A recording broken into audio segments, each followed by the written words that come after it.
ছাত্রছাত্রীরা, আজকে আমরা স্থিতিস্থাপকতা চ্যাপ্টারের পরবর্তী অংশে প্রথমে আলোচনা করব যে একটা তারের প্রসারণ, মানে প্রসারণ বলতে মেনলি আমরা এখানে দৈর্ঘ্য বৃদ্ধি ভাববো, ঘটাতে কত কার্যের প্রয়োজন হয়। তো দেখো,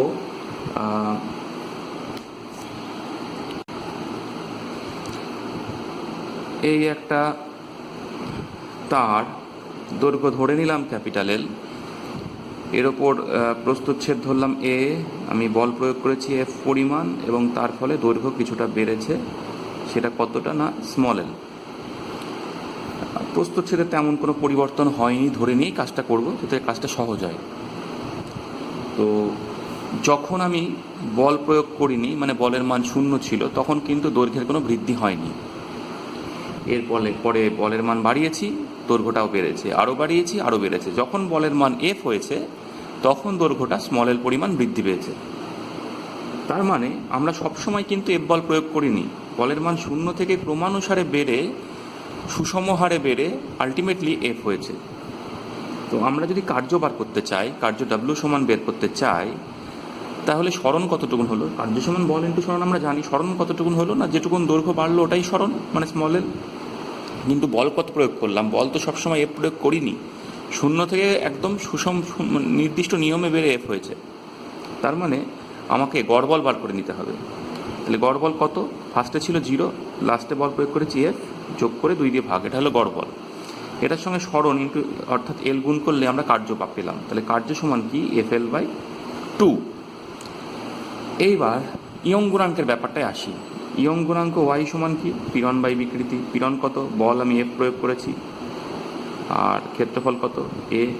আর বিকৃতি কত? স্মল এল দৈর্ঘ্য বেড়েছে, প্রাথমিক দৈর্ঘ্য কত ছিল? Capital L. তাহলে এখান থেকে আমি পাচ্ছি ওয়াই সমান F capital L by A small L.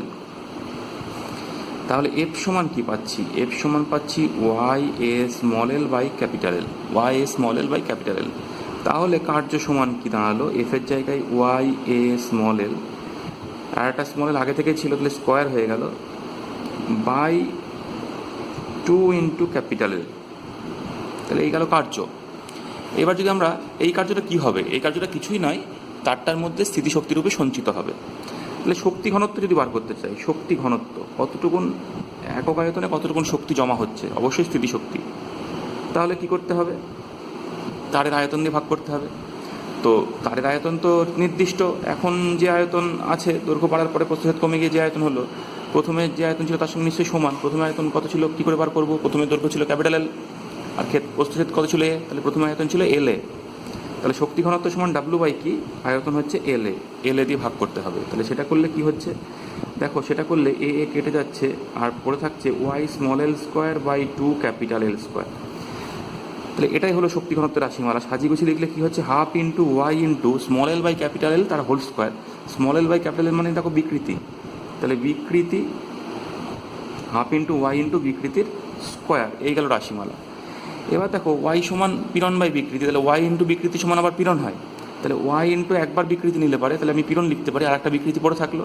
তাহলে সেক্ষেত্রে কি হয়? হাফ ইন্টু পীড়ন ইন্টু বিকৃতি। তাহলে এই গেল প্রসারিত তারের শক্তি ঘনত্বের রাশিমালা। আশা করি বিষয়টা তোমরা বুঝতে পেরেছো, গুরুত্বপূর্ণ বিষয়, প্র্যাকটিস করে নেবে, এটা কিন্তু আসে। বইয়ে দেখবে কলনবিদ্যার সাহায্যেও গণনাটা করে দিয়েছে। কোন গণনাটা? না ওই কার্যের গণনাটা করেছে। তারপরে কার্যের গণনা মানে এই 1-2 অবধি এইটুকুন গণনা কলনবিদ্যার সাহায্য করেছে। তারপরে এইটুকুন গণনা দেওয়া নেই, এখান থেকে করে নিতে হবে যদি কলনবিদ্যার সাহায্য নিতে চাও। তো কলনবিদ্যার ক্ষেত্রে কি না, আমি যখন এফ বল প্রয়োগ করেছি এবং তার ফলে দৈর্ঘ্য স্মল এল পরিমাণ বেড়েছে, এরপর তাহলে সেক্ষেত্রে আমরা এফ সমান কি লিখতে পারি? এফ সমান লিখতে পারি ওই ইয়ং গুণাঙ্ক দিয়ে, যেটা আমরা পেলাম এই যে এখানটা Y A A small L by capital L. তাহলে কলনবিদ্যার সাহায্যে করতে গেলে এফ বল প্রয়োগ করার ফলে কত দৈর্ঘ্য বৃদ্ধি যদি স্মল এল হয়, তাহলে এফ সমান Y A small L by capital L, এটা লিখে নিচ্ছি আমরা। এরপরে বলের মান অতি নগণ্য বাড়ানোর ফলে দৈর্ঘ্য ধরো ডিএল পরিমাণ বাড়লো আরও। তো বলের মান এতটাই নগণ্য বাড়িয়েছি যে বলের মানে তেমন কোনো বৃদ্ধি হয়নি, দৈর্ঘ্য বৃদ্ধি অতি নগণ্য ডিএল হয়েছে।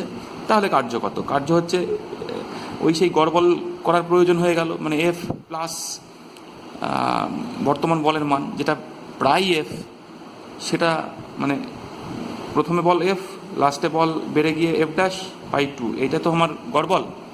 তো এই এফ ড্যাশের মান কি? এফ এর খুব খুব কাছে, ফলে আমি এফ প্লাস এফ ড্যাশের জায়গায় এফ বাই টু মানে এফই লিখতে পাচ্ছি। তাহলে এই অতি নগণ্য দৈর্ঘ্য বৃদ্ধির জন্য বলের মানের তেমন কোনো পরিবর্তন হচ্ছে না, ফলে বলের মানটাকে আমি এফই ধরতে পারছি। আর নগণ্য দৈর্ঘ্য বৃদ্ধিগত ডিএল, তাহলে যে ক্ষুদ্র কৃতকার্য ডিডব্লিউ হলো, তাহলে সেটা সমান কি? এফ ইন্টু ডিএল লিখতে পারি। তাহলে এফ এর মান বসিয়ে দিলে Y A by capital L small L dl. তাহলে এই গেল বিষয়। তাহলে এখান থেকে পুরো কৃতকার্য ডাব্লিউ বার করতে গেলে কী করতে হবে? এটাকে ইন্টিগ্রেশন করতে হবে। ইন্টিগ্রেশন করলে ওয়াই এ ক্যাপিটালটা কনস্ট্যান্ট বাইরে থাকলো, স্মল এল ডিএল ভিতরে থাকলো। ইন্টিগ্রেশনের লোয়ার লিমিট কি? যখন দৈর্ঘ্য বাড়েনি, আর আপার লিমিট কি? যখন দৈর্ঘ্য স্মল এল পরিমাণ বেড়েছে। তো এটা করলে কী করছি? এল ডিএল ইন্টিগ্রেশন কত? এল স্কোয়ার বাই টু হয়। তাহলে Y A capital L into L square by two. এবার লিমিট বসাতে হবে। আপার লিমিট বসালে স্মল এল স্কোয়ার বাই টুই হচ্ছে, লোয়ার লিমিট বসালে পরে জিরো হচ্ছে, তো বসানোর কোনো প্রয়োজন নেই। তাহলে আলটিমেটলি কী দাঁড়ালো? Y A small L square by two capital L. তাহলে এই গেল মোট বিষয়। তাহলে আশা করি এটা কী করে বেরোলো তোমরা বুঝতে পেরেছো। এবার যেটা বলার বিষয় সেটা হচ্ছে ইন্টিগ্রেশনটা বেটার পদ্ধতি। তোমরা এভাবে বার করার পরে তারপরে শক্তি ঘনত্ব এভাবে বার করে দাও, একই কাজ হয়ে যাবে। এবার যে পদ্ধতিটা ভালো লাগবে সেটা দিয়ে করবা, বাধ্যবাধকতার কিছু নেই। পরবর্তী টপিক হচ্ছে স্প্রিংয়ের বল ধ্রুবক। কিচ্ছু না, ধরো একটা স্প্রিং আছে, স্প্রিংটার ওপর যখন আমি এফ বল প্রয়োগ করলাম তখনও দৈর্ঘ্য স্মল এল পরিমাণ বাড়লো, তাহলে অবশ্যই এফ সমানুপাত স্মল এল। তো খুব স্বাভাবিক বিষয়, যত বেশি বল প্রয়োগ করবো তত দৈর্ঘ্য বাড়বে, তাহলে দৈর্ঘ্য বৃদ্ধিটা অবশ্যই প্রযুক্ত বলের সঙ্গে সমানুপাতিক হবে। এবং একটা মাইনাস চিহ্ন দেবো। মাইনাস চিহ্ন কেন দিচ্ছি? আমি যদি ইন্টারনাল বল নিয়ে ভাবি তাহলে মাইনাস চিহ্ন দেবো কেন? না, আমি দৈর্ঘ্য বাড়াচ্ছি কোন দিকে? এই দিকে দৈর্ঘ্য বৃদ্ধি করছি। আর ওর ভিতরে যে প্রতিক্রিয়া বল, যেটা ওকে আবার আগের জায়গায় ফিরিয়ে আনবে, সেটা কোন দিকে? উল্টো দিকে। তো প্রতিক্রিয়া বল মানে ইন্টারনাল বল নিয়ে যদি ভাবি এফ আই এন টি, তাহলে কী হবে? সমানুপাত মাইনাস এল। তাহলে আর যদি আমরা বাইরের বলটা নিয়ে ভাবি, মানে এফ, যদি শুধু এফ নিয়ে ভাবি, সেটা সমানুপাত আমি ক্যাপিটাল এল, সমানুপাত শুধু এল করতে পারি। তো সমানুপাত চিহ্ন তুলতে গেলে কী হয়? একটা ধ্রুবক আনতে হয়। তাই সেই ধ্রুবকটা ধরো কে, তাহলে এফ সমান কে এল পেলাম। এই কেটাকেই বলে বল ধ্রুবক। হয়তো এরকম আলোচনা আমরা আগেও করেছি। এই কেটা হলো স্প্রিংয়ের বল ধ্রুবক। তাহলে কে সমান কি? F by L. তাহলে এখান থেকে তুমি কে এর একক মাত্রা বার করতে পারবে। এসআই কী হবে? নিউটন পার মিটার, সিজিএসে ডাইন পার সেন্টিমিটার, এফপিএসে কি? Poundal per foot. এবং মাত্রাটাও বার করে নিও। মাত্রা কী হবে? MLT to the power minus two divide by L. তাহলে MT to the power minus two, এই হলো বিষয়। তাহলে এই গেল স্প্রিংয়ের বল ধ্রুবক, একক মাত্রা তোমরা এখন থেকে করে নিও। এইবার চলে আসি স্প্রিংয়ের সমবায়। প্রথমে আসি শ্রেণী সমবায়। কেমন? এই ধরো একটা স্প্রিং, তার বল ধ্রুবক কে ওয়ান, তার সঙ্গে আর একটা স্প্রিং জুড়েছি, তার বল ধ্রুবক ধরো কে টু। এবার আমি সমবেতভাবে স্প্রিংটার ওপর এফ বল প্রয়োগ করেছি। এই স্প্রিংটা দৈর্ঘ্যবৃদ্ধি এক্স ওয়ান হয়েছে, আর এই স্প্রিংটা দৈর্ঘ্যবৃদ্ধি এক্স টু হয়েছে। বিষয় যেটা দৈর্ঘ্যবৃদ্ধি হয়ে গেল, এবার তাহলে বল প্রয়োগ করলাম, স্প্রিংগুলো বড় হয়ে গেল, বড় হওয়ার পরে সামনে চলে এসছে। কেন সামনে এসছে? কারণ আমি যে বল প্রয়োগ করছি স্প্রিংয়ের মধ্যে ঠিক উল্টো দিকে সমান পরিমাণ বল কাজ করছে, এবং মোট বল শূন্য, ফলে আর দৈর্ঘ্য বাড়ছে না। তো সেক্ষেত্রে কী হতে পারে? সেক্ষেত্রে এই স্প্রিংটার উপর যদি এফ বল প্রয়োগ করি, আবার এই স্প্রিংটা তাহলে ওই ওপর অন্য স্প্রিংটার উপর সে কী হবে? এফ বলই প্রয়োগ করবে। এখানে ভর আছে বলে আমরা ভর নিয়ে সেরকম আলোচনা, মানে ভর নেই ভেবে নাও স্প্রিংগুলোর, আলোচনাটা সহজ করার জন্য। তাহলে সেক্ষেত্রে কী হবে? প্রতিটা স্প্রিংয়ের মধ্যেই যে ক্রিয়াশীল বিরুদ্ধ বল সেটা কিন্তু এফই হবে, বা প্রতিটা স্প্রিংয়ের উপর প্রযুক্ত বল কী হবে? এফই হবে। যদি ভর থাকতো তাহলে কিন্তু বিষয়টা আলাদা হতো, উপরের স্প্রিংটার ওপর অপেক্ষাকৃত বেশি বল প্রয়োগ হতো, মানে সেক্ষেত্রে এফ, আবার এই স্প্রিংটার ওজনটা গিয়ে প্রয়োগ হতো। তো সেটা পরের বিষয়, আবার মানে বিষয়টা অনেক জটিল হয়ে যেত। এবার যেটা আমাদের আলোচনার বিষয়, তাহলে আমরা প্রথম স্প্রিংটার জন্য এফ সমান কী লিখতে পারি? কে ওয়ান এক্স ওয়ান, আর দ্বিতীয় স্প্রিংটার জন্য আবার লিখতে পারি কে টু এক্স টু। দুটো স্প্রিংয়ের উপরে এফ বল প্রয়োগ হয়েছে, তাহলে একসঙ্গে লিখে দিলাম। এইবার কেগুলোকে যদি নিচে নামাই, তাহলে X one by K one হয়, সেটা সমান আবার এদিকে এটাকে নিচে নামালে কি? X two by one by K two. এবার যদি সংযোজন প্রক্রিয়া কাজে লাগাই, তোমরা জানো সংযোজন প্রক্রিয়া কী বলে? লবে লবে যোগ, হরে হরে যোগ। তাহলে লবে লবে যোগ করলে কী হয়ে গেল? X one plus X two by one by K one plus one by K two, এই দাঁড়ালো এফ সমান। তাহলে এই সংযোজন পদ্ধতিতে আমরা এটা পেলাম। এবার যদি আমরা এই দুটো স্প্রিংকে একটা স্প্রিং ভেবে হিসাবটা করি, এবং তার বল ধ্রুবক যদি আমরা কে ধরি, তাহলে কি হবে? তাহলে এফ সমান আমরা কি লিখব? কে ইন্টু দৈর্ঘ্যবৃদ্ধি কত? এবার X one plus X two. তাহলে সেক্ষেত্রে এফ সমান কী দাঁড়াচ্ছে? যদি কেটাকে নিচে নামাই, তাহলে X one plus x2 by 1/k। এইবার দেখো এটা এই সমীকরণ যদি কম্পেয়ার করি, তাহলে কম্পেয়ার করলে কি পাচ্ছি, 1/k সমান 1/k1 প্লাস 1/k2। তাহলে এটা আমরা পেলাম।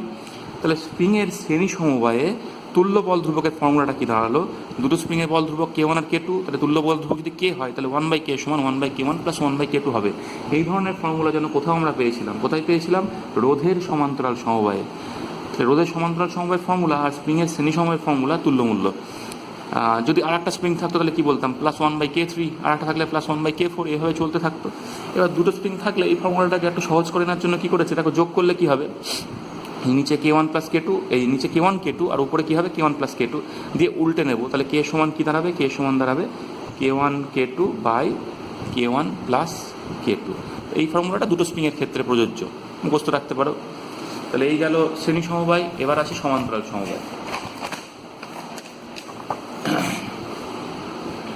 তো ধরো দুটো স্প্রিং আছে, দুটো স্প্রিংয়ের প্রাথমিক দৈর্ঘ্য এক না, হতেও পারে নাও হতে পারে, দুটো স্প্রিং আটকানো আছে।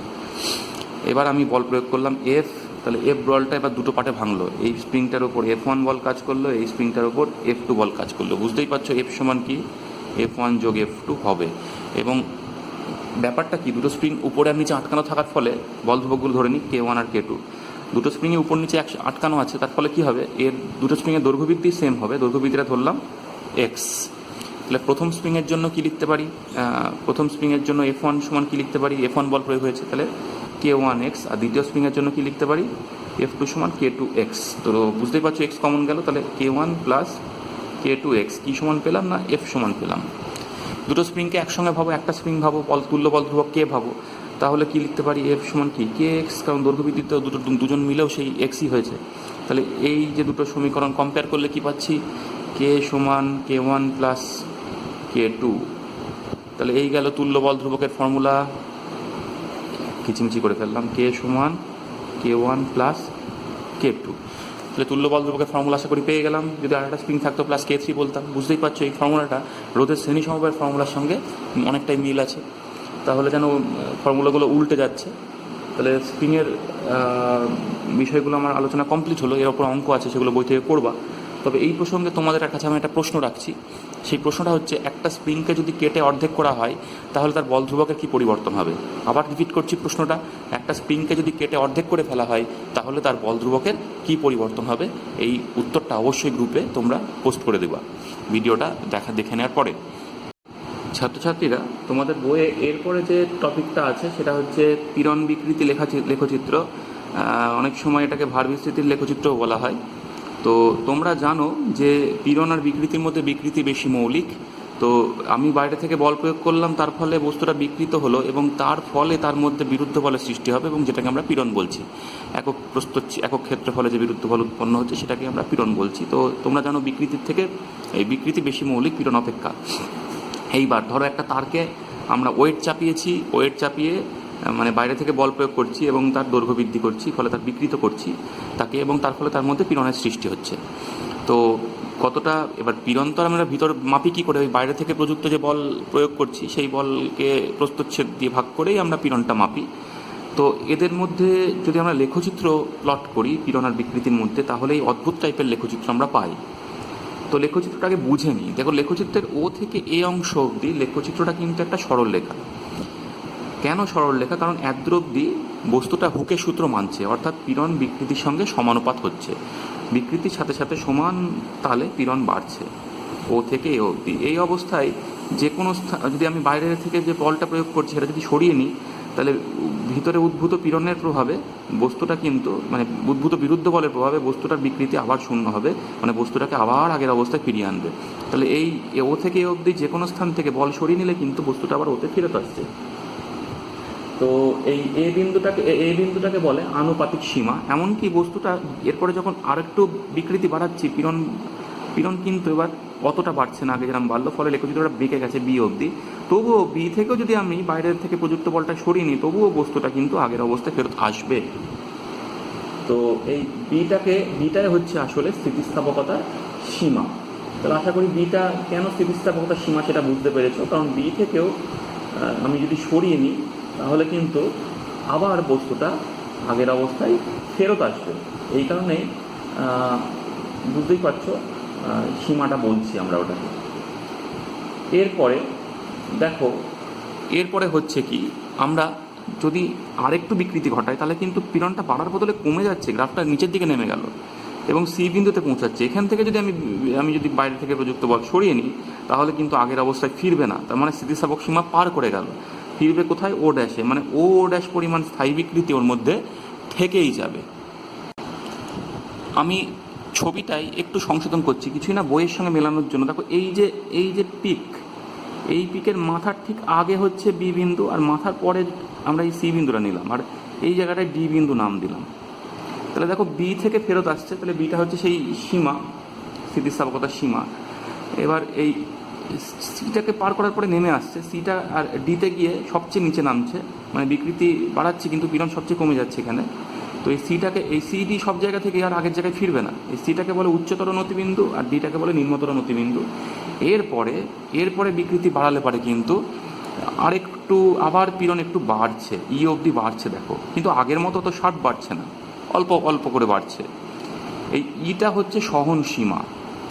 ই এর থেকে বেশি পরিমাণ ইকে পার করলেই কী হবে, ওই যে তারটা যেটার উপর ভারটা চাপাচ্ছিলাম তাদের কিছু কিছু অংশের প্রস্থচ্ছেদ হঠাৎ করে ক্ষুদ্র হয়ে যাবে, এমনকি বিকৃতি এই বাইরে থেকে প্রযুক্ত বল না বাড়ালেও চলবে। দেখো পীড়নটা কমে যাচ্ছে, কিছু কিছু অংশ সরু হয়ে যাবে এবং কোনো একটা অংশ থেকে হঠাৎ করে তারটা ছিঁড়ে যাবে বা ভেঙে যাবে এফে পৌঁছলে পারে। তাহলে ইটাই হচ্ছে আসলে সহনসীমা। তাহলে এইভাবে আমরা বস্তুর বিভিন্ন অবস্থাকে বর্ণনা করতে পারলাম গ্রাফের সাহায্যে। বইয়ে কিন্তু এই গ্রাফটা ছাড়াও আরও অনেক গ্রাফ আঁকা আছে, সেগুলো জাস্ট কনসেপ্টের জন্য দেখবা। সমস্ত বস্তুর গ্রাফ একই রকম হয় না, এটা একটা জেনারেল গ্রাফ সমস্ত বিন্দুগুলোকে বোঝার জন্য। এখানে অনেকগুলো পয়েন্ট করে সব বিন্দুগুলোকে কোন বিন্দুকে কী বলে সেগুলো বলা আছে। তো 12টা পয়েন্ট আছে, সবগুলো পড়বা, পড়ে যদি কোনো পয়েন্টে অসুবিধা হয় আমাকে জানাবে। আশা করি অসুবিধা হবে না, ভালো করে বুঝে বুঝে পড়বা, যা বুঝিয়ে দিলাম ভিডিওটা দেখার পরে পড়বা। এবং এই গ্রাফটা কিন্তু আসে, এই গ্রাফটা কিন্তু আঁকতে হয় এবং কোন বিন্দুটা কি সংক্ষেপে বলতে হয়। বইয়ে অনেক বিস্তারিত আছে, বই পড়ে নিয়ে লিখতে গেলেই দেখবা সংক্ষেপে লেখা হয়ে যাবে। তো সেইটুকুন ভালো করে করবা, তাহলে এটা হয়ে যাবে।